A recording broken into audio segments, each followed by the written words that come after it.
defenders of the proposition are also considering that not only fascism and communism killed a lot of people and did a lot of dreadful actions, also capitalism. And don't you think that people do need affiliatory relationships? And if these affiliatory relationships are not provided by religion, they will turn to something else. Corporations, for example, as we find more and more common nowadays, and these corporations will take it as they want it for profit, for example. Well, certainly I'm no defender of capitalism. I suspect Peter on my left might be, but maybe not. And I'm not defending Stalin's purges and so forth. Obviously, a few religious beliefs might well be people such as your good self, in which you're very happy about homosexuality, you're very happy not to refer to the scriptures and so forth. We're talking about religion in general here, and religion in general here is such that I think the world would be better off without it. It doesn't mean that therefore anything goes. It doesn't mean that therefore we all are self-interested. I'm somebody who really does think that there's a lot of morality which should be around in the world and is around in the world, and that basically is based on fellow feeling. That's based on the fact that many of us, not all of us, will indeed recognise right from wrong in many cases. That doesn't mean there aren't many dilemmas. And before somebody starts telling me, oh well, there are some human beings who are probably nasty and go around chopping up people, yes, indeed there are. Just as there are a few three-legged frogs. Because there's a few three-legged frogs, because some nasty boys on Guy Fawkes Day tie some gunpowder to their legs, it doesn't follow that therefore it's not natural to the frog to have four legs. I tend to believe that it's quite natural to human beings, once they reflect on these matters, to have a sense of morality. I'm not therefore suggesting we're all frogs, so maybe the life of the frog wouldn't be that bad, but I think I'll go for the life of the pebble, and then things could just wash over me. Okay, good response. Do you offering us a chance to say that? Yes. You want to have a go? Capitalist. No, you go ahead. Well, I'm not particularly. I'm a moral and social conservative, which is a completely different thing. But let's not get engaged in arguments about capitalism.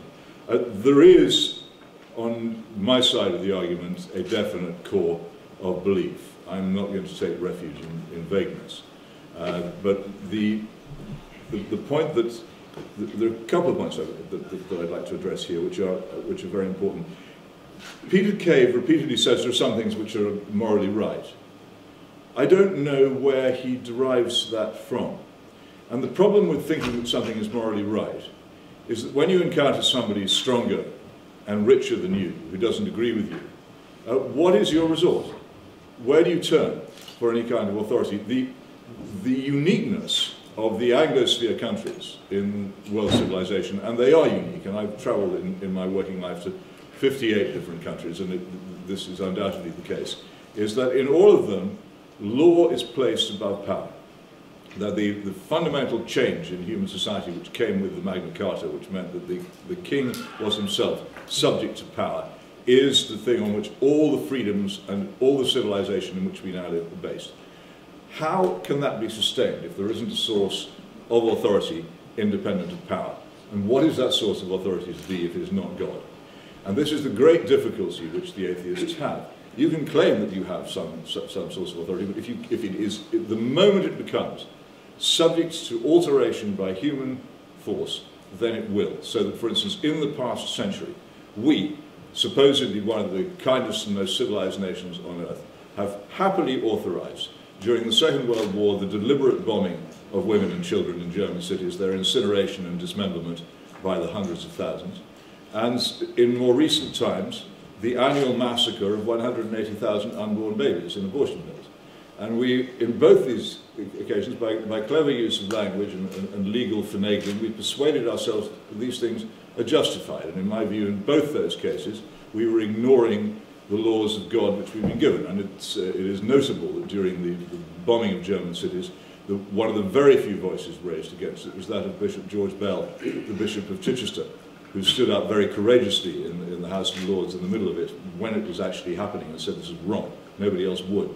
And you need that source of knowing what is right and wrong. There's one other thing, that there is an instance which even my brother conceded. He could not think of any other. He constantly asked his own supporters and his own opponents to come up with an instance, an occasion where somebody did something good for a religious reason which they couldn't have done for any other reason. And eventually he said to me in a conversation, yes, there is such an instance. When Lech Wałęsa in the Polish shipyards in 1980 stood alone against the entire might of the Polish government and the Soviet government behind him, no other force, apart from his religious belief, could have given him the strength to do so. And I met Wałęsa at that time, and I believe that very much to be true.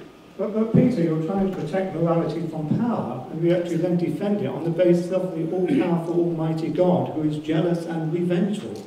And that seems a basic contradiction in your position. Let's go to another question, then we'll have a response to that later. So let's have a question to the opposition over here. Yes. You say secularism is the cause of conflict, yet Hitler himself was religion. Hitler was Goebbels in fact said, the few is deeply religious. Though completely anti-Christian, which is true, actually was religious. So how can you say secularism is the cause of conflict? This is a very debated and disputed point if Hitler was some kind of New Age, pagan, whatever. So it's not very clear. But that wasn't the name in which the expansion of the Third Reich was carried out. That was about expansion for the Aryan people in its own terms. Without recourse, he didn't refer to God in support of that. But may I quickly say, Peter said a very important thing at the beginning of this debate, and quite rightly he said this is a nonsensical route down which to go. Both religious people and non-religious people have done terrible things. The crucial point in that statement is the word people. Everybody, every human being pretty much is capable of doing both very good things and very evil things. The question is, what are the forces which prevent them from doing evil and make them do good? That's what we're really here to argue about. Well, that makes it very individual, and the debate's also silly because it makes it sound as if holding a certain set of beliefs, either secular or religious, is going to be conducive to war or peace. In fact, in most circumstances, it's the same people holding the same beliefs will behave very differently depending on what the additional factors are. So ideologies can be used. I mean, let's take Israel as an example. You could say, oh, well, that's what happens when you get Jewish people and Muslims together. It's about what happens when two people believe that they have a right to that land, and religion can, of course, be a justification for that belief and is bound up in it. But it's always more than just the sets of beliefs that individuals hold. Okay, so a response to that. Also, I think that the problem is that it's how doing wrong is sustained. It's all very well pointing to Stalinism and to the Nazism, but you have to remind yourself that the Inquisition was over 400 years. How could you imagine an atrocious government surviving that long? Because humanity wouldn't tolerate it. And yet, in the name of religion, it is not only tolerated, it's promoted. And I think Peter rather made our point, really, at the end of what his initial delivery, when he said that religion, it's his religion, it's not others, it's his truth that is the truth, not others' people's truth that is the truth. And that's the danger about religion in the world, is that everybody thinks that their God is the one true God. Nobody ever invented the world's second best God. So, and that is the problem. So law has to go higher than religion. Law has to be the rule, and law can only be created by humans, because those of us who don't believe in God cannot accept that the truth comes from a higher authority than that. Okay, let's go to a question now to the proposition on this side. Any questions for the proposition on this side of the yes? You said the back. Doesn't the motion go a bit further than separation of church and state the proposition, in that it goes further than secularism, because it essentially says you need to be forced to not have a religion. If religion is ineradicable through the human psyche, because people need something. Therefore, you're going further than what most people would see modest in secularism, and actually go further and say people should be forced, which is probably your position on the motion.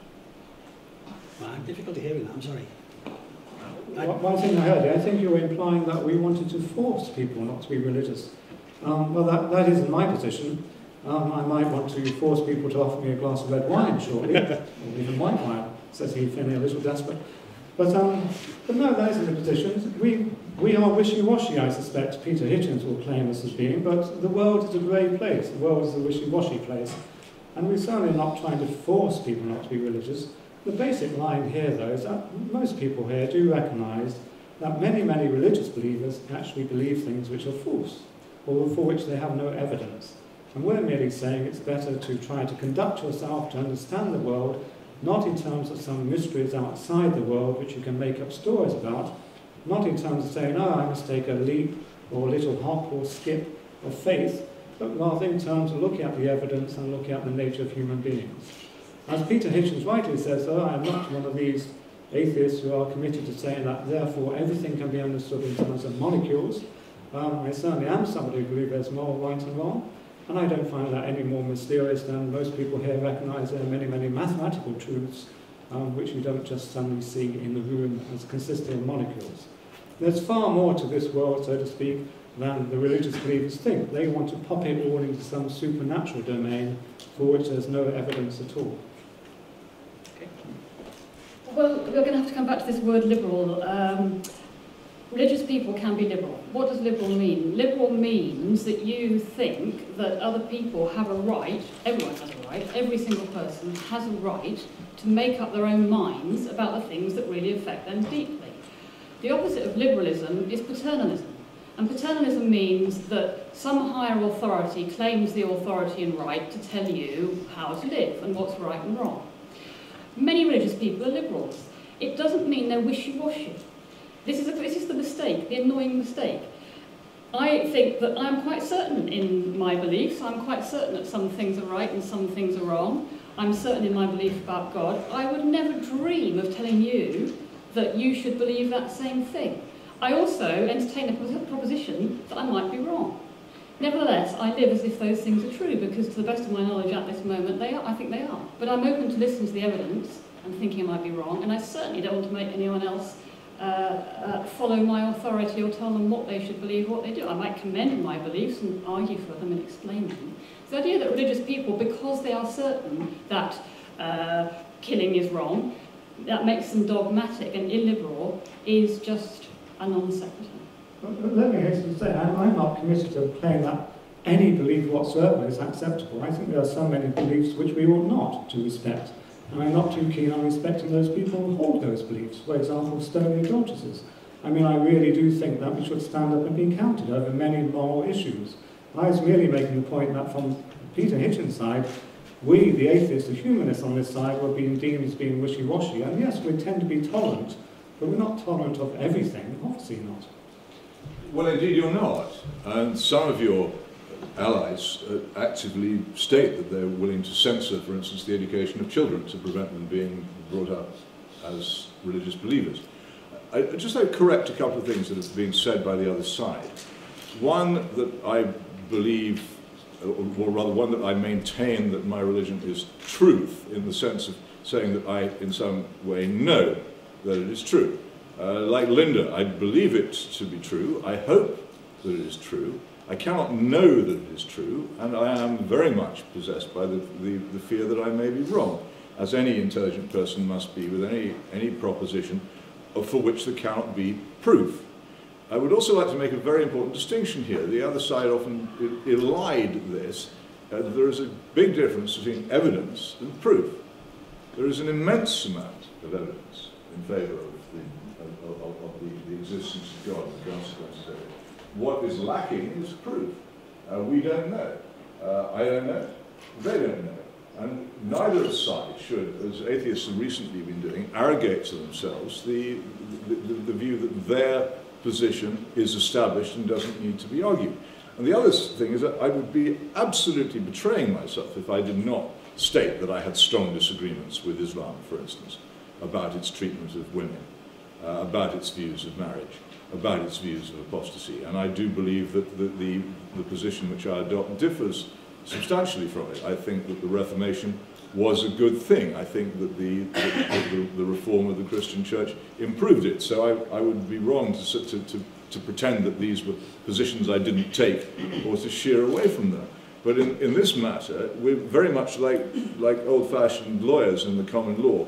confronted with an enormous subject which we shall never in our lifetimes be able fully to comprehend or absorb, seeking to discover as much of the truth as we can and to make sense of that truth. But if you deny from the start the possibility that religion might even be true, then you're cutting yourself off from a very, very large part of human experience and from the wellsprings of morality. Okay, can I just respond to that point? We're certainly not confusing having evidence with proof. And we do recognise that you have evidence for different beliefs. Peter Hitchens claimed that he had belief in a loving God, whereas John Stuart Mill said in the 18th century, if you actually started from a neutral position and wandered around the world and saw the suffering in the animal kingdoms or the suffering as a result of volcanoes and earthquakes, would you really draw the conclusion that, oh, the world has been made by a loving, all-powerful God? Surely you would see evidence to blacken the name of any God you're inclined to believe in. And you might argue, if you're inclined to believe in superstitious supernatural beings, that maybe there are forces for good and forces for bad. I believe that's a position of Zoroastrianism, and that's quite a rational position, but of course there's very few Zoroastrians around, which maybe shows that it doesn't go very well with religion. Okay, let's go to a question to the opposition now. Yes, you sir. Neither of you were willing to defend all religious people. With respect to this particular motion, I'd like to ask how you can support it. Furthermore, the question, from my perspective of how I've been reading it, isn't saying that we need to change the world from its current position with religion in it to a position where there is no religion in it. It's comparing the world with a religion and comparing the world without any religion from the start. Well, I'm not here to propose anything. I'm just opposing the motion, so I don't think I'm as tied down as they are. But I'm also a former Marxist-Leninist, and I'm afraid I associate thought with action, and I can never see a proposition being put forward without assuming that it is intended, as most ideas are when they're put forward, to lead to action. And I think that the current very, very strong propaganda for a godless and religion-free world and for militant secularism is an intentional plan by people who wish to change the way we live and think, and I oppose it. I don't think anybody's suggesting that people shouldn't have the right to believe in whatever God they choose to believe in. I certainly would not suggest that. I certainly say that all I say is that people should not be given privileges by the state, by the law, based on what they do or do not believe or indeed profess to believe. We have perfect examples of that just recently with the fair admissions campaign into faith schools. How an organisation such as the Church of England, who professes to be in favour of the poor and the needy, seem to deliberately be excluding the poor and the needy when it comes to choosing which pupils will go to their schools. But nobody's suggesting that nobody should have a faith. I don't care what belief you have. It really doesn't matter to me. You have the right to believe what you believe. But I have the right to not believe, and I shouldn't be disadvantaged by the state for that. That's all I think that secular humanism talks about. This discussion of church schools is absolutely crucial to your understanding of what's going on here. The reason why there are church schools in this country is because the church set them up. There were no schools in this country until the church set them up. The state came along much, much later and filled in some of the gaps. And there are not church schools here by some sort of accident, but because it was Christians who believed from the start that education was something which ought to be established for the poor and for the children of the poor. And so the current attempt to smear church schools by claiming that their admissions are unfair is part of a campaign to drive the churches out of the state religion of this country. And you will find, and in my book, which is not available in all leading bookstores for some reason, called the Rage Against God, you will find quite a long section on the immense number of close and detailed parallels between the ideas of the people who campaign in this way, and indeed of Richard Dawkins, who has suggested that the teaching of religion as truth to children is child abuse, and the attitude of the Soviet government in the 1920s and 1930s, which embarked on a huge attempt to destroy and persecute the church, and specifically, and very specifically, drove it out of the education system with that purpose. Both the ideas and the methods and the intentions are very similar. The only difference is that the Bolsheviks had state power to pursue what they wanted to do, whereas the atheists currently do not. They seek it, and by this sort of propaganda they will eventually obtain it. And their intentions are to make this an entirely secular society, which it may be possible as a parent, for instance, which I don't imagine many of you are, as a parent to hold religious views, but it will not be possible for you to teach your children religious views without getting into trouble, let alone to expect the school to which your child goes to reinforce or even not contradict what the child is taught to them.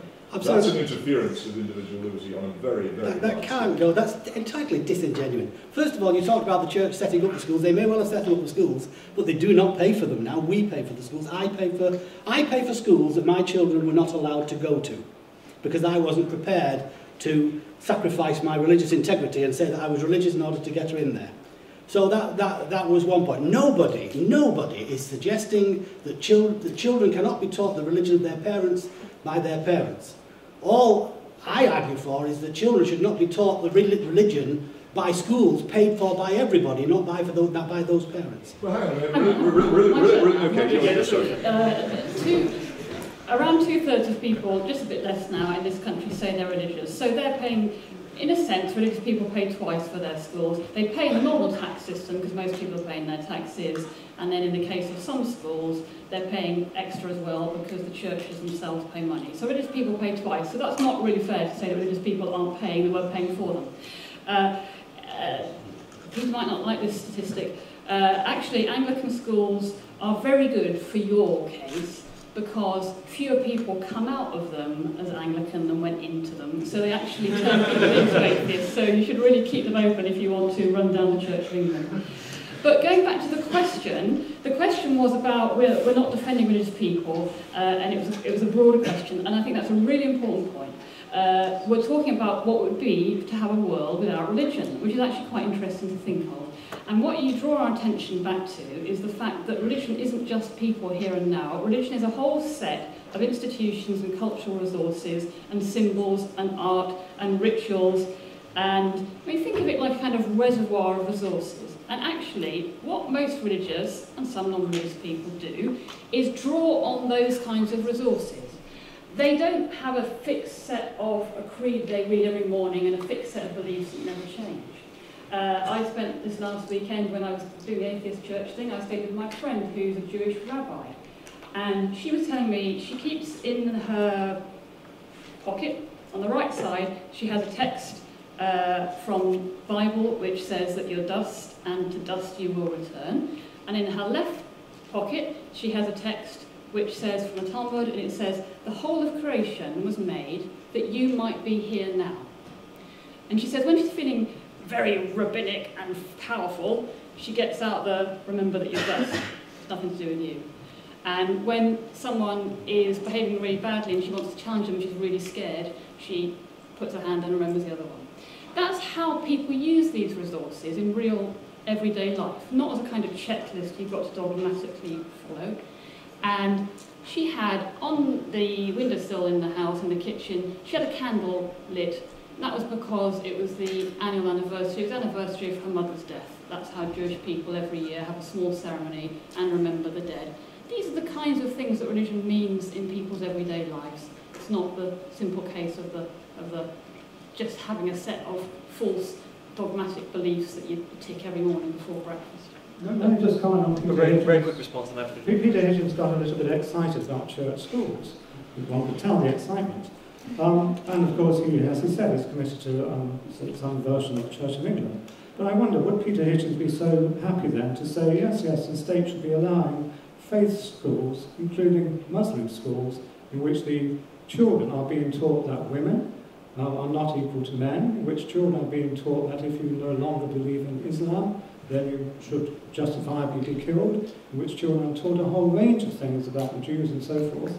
Would you really want such schools to be supported by the state? I suspect you probably wouldn't.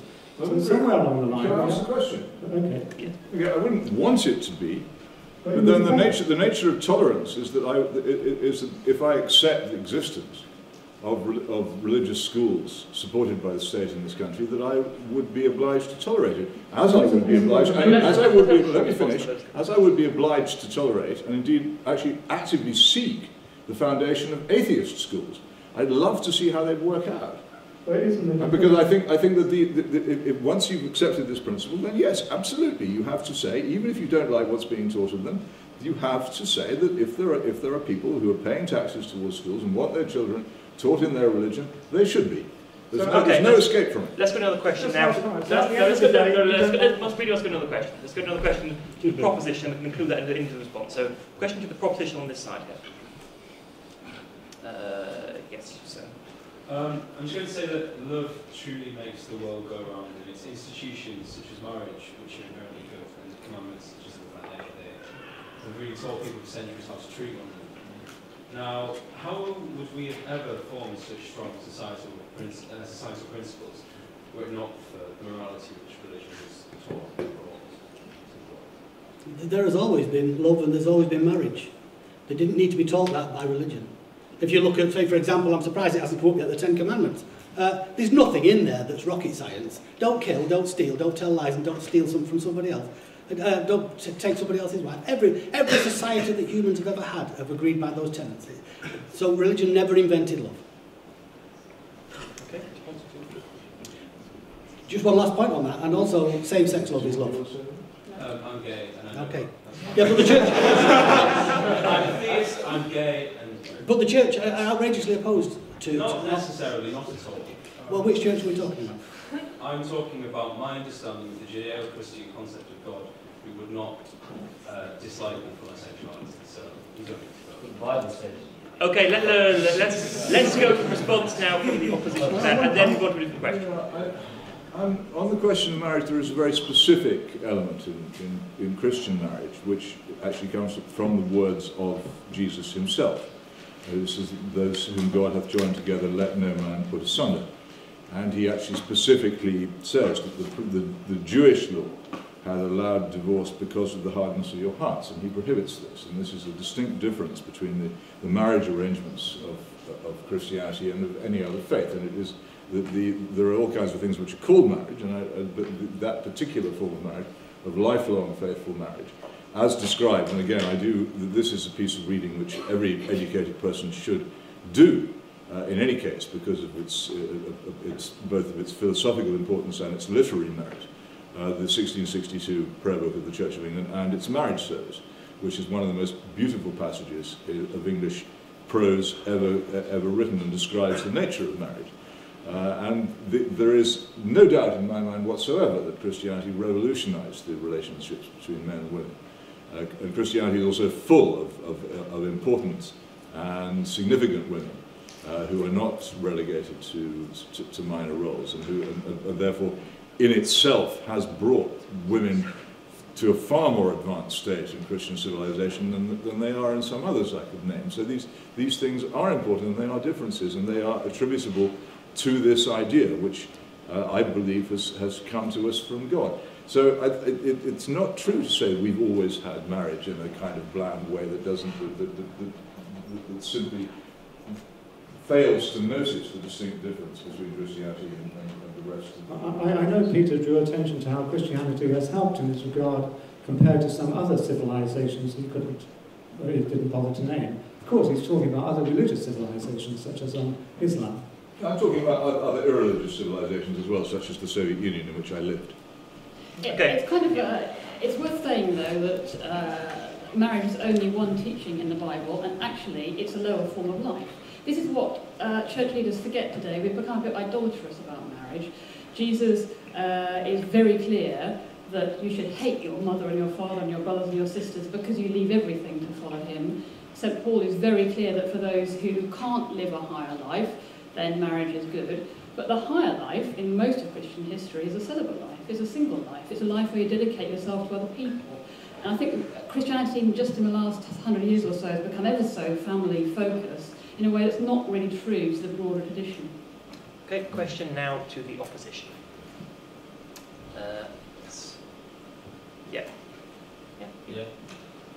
Based on what you just said, I wanted to ask you about what your views were on this sort of pervasive obsession most religions have in the world with sex and human sexuality.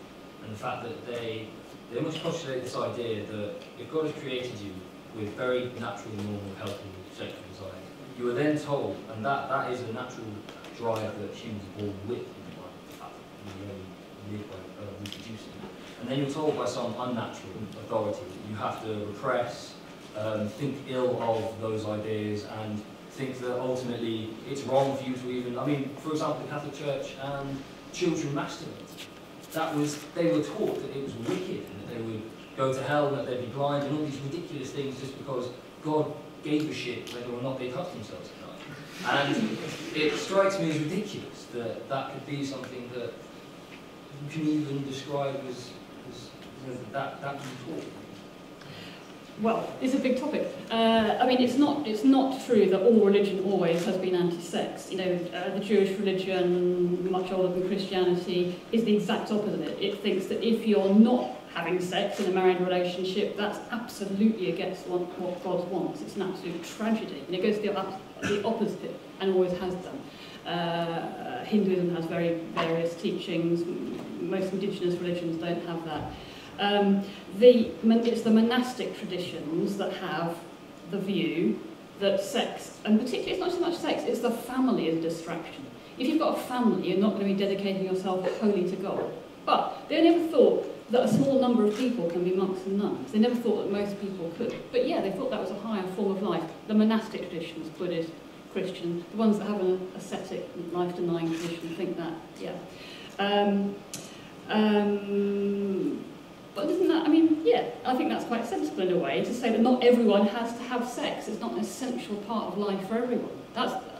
There are both options within those. That's not to endorse the, and one of the speakers here made the point, of course Christianity has made some people feel dreadful about their very selves through the way it's talked about sex, and that's a dreadful thing.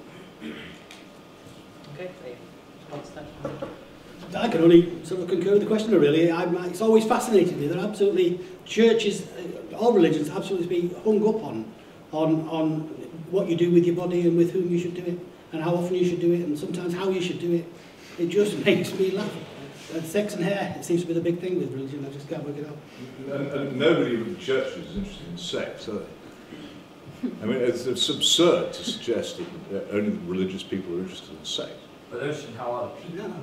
Well, I think you'll find that people are interested in how other people have sex as well. Well, they don't prescribe it. They don't prescribe it. Okay.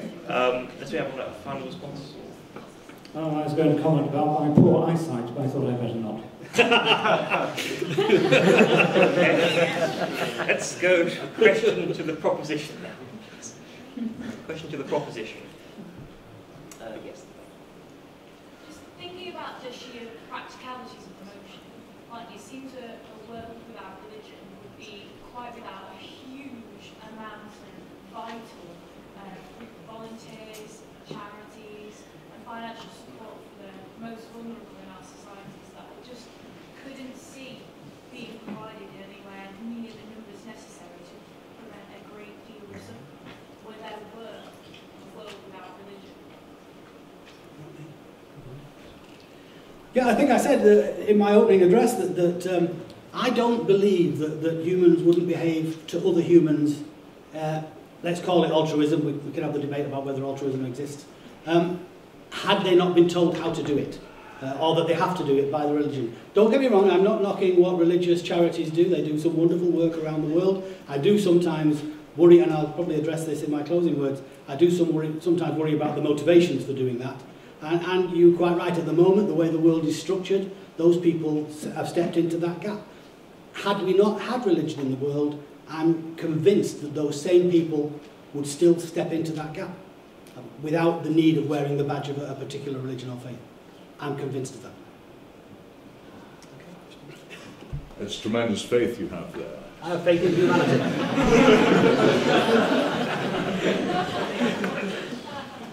Okay, I think that was probably the response. Let's go to the question now to the opposition.